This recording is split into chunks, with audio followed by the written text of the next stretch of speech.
అని అన్న బెల్ట్ తీసుకొని కొట్టడానికి వచ్చింది. నా షాపుని కొట్టకురా, నేను కొట్టినా కొట్టుకుంటా, పెట్టినా పెట్టుకుంటా, నా షాపు మీద నువ్వు చెయ్యొద్దు అనేసి దొబ్బాడు. దొబ్బినా కూడా ఆగలేదు అన్న, మనోజ్ అని ఆగలేదు. దానివల్ల ప్రశాంత్ దెబ్బ కొట్టిండు. అన్న సార్ ఏంటంటే కొట్టొద్దు నా షాపు, నేను భయం పెట్టుకుంటాను, కొట్టకురా అన్నాడు. ఇద్దరు దానివల్ల ఇక ఆ షాపు గురించి ఏదంతా గొడవ, తండ్రి కొడుకు నెట్టుకున్నారు. అసలు దెబ్బలు నాకు తెలిసి దెబ్బలు తగ్గలేదు, ట్రై చేసుకున్నారు. దెబ్బలు తగినంత ఇది ఏం పాతవి ఉన్నాయి. అది ఇది ఒకటేసారి అన్నదమ్ములకు మంచి వద్దలు ఉన్నాయి. ఏమన్నా మౌనిక మేడం చేసుకోవడం ఇష్టం లేదు, ఫస్ట్ నుండి వాళ్ళకి ఇష్టం లేదు. దానివల్ల కొంచెం వాళ్ళు ఫస్ట్ నుండి డిస్టర్బెన్స్ ఆ విషయం మీద. ఎవరికో బాబు ఉన్నాడు, ఆల్రెడీ బాబు ఉన్నాడు కాబట్టి వాళ్ళకి ఇష్టం లేదు. ఇంకా దానివల్ల అది జాబు వల్లనే ప్రసాద్ జాబ్ వాడు 6 సంవత్సరాలు 4 సంవత్సరాలు ఇక్కడ హైదరాబాద్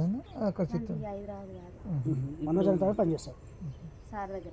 ఇప్పుడు ఇంట్లో ఎవరెవరు ఉన్నారు? మనోజ్ అన్నుండు, మౌనిక ముందు, అమ్ముండు, ముగ్గురు. సార్ లేడా? మార్నింగ్ మేడం వచ్చి ప్రసన్న మేడం వచ్చింది కదా,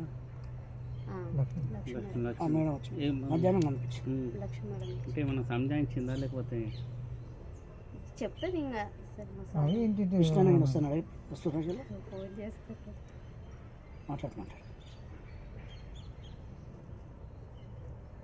అన్న నా ఫోన్ అందరి ఫోన్ హ్యాండ్ ఓవర్ చేసుకున్నాడు, కానీ నా మీద నమ్మకం ఎక్కువ. నా ఫోన్ ఒక్కటే హ్యాండ్ ఓవర్ చేసుకున్నాడు.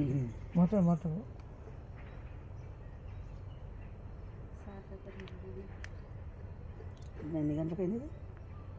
నైట్, శనివారం నైట్. అంతేనా? ఇక్కడ ఇంకా సారు ఇక్కడ ఏం జరుగుతుందో తెలుసుకోరా అని ఫోన్ చేద్దాం అన్న. రాడు, నాకు తెలిసి మా విష్ణు అన్న రాడు. కానీ ఈయన భయం ఏంటంటే, విష్ణు అన్న ఏంటంటే సారు మీద చెయ్యి వేసినా ఎవరన్నా ఏమన్నా అన్న ఒప్పుకోడు.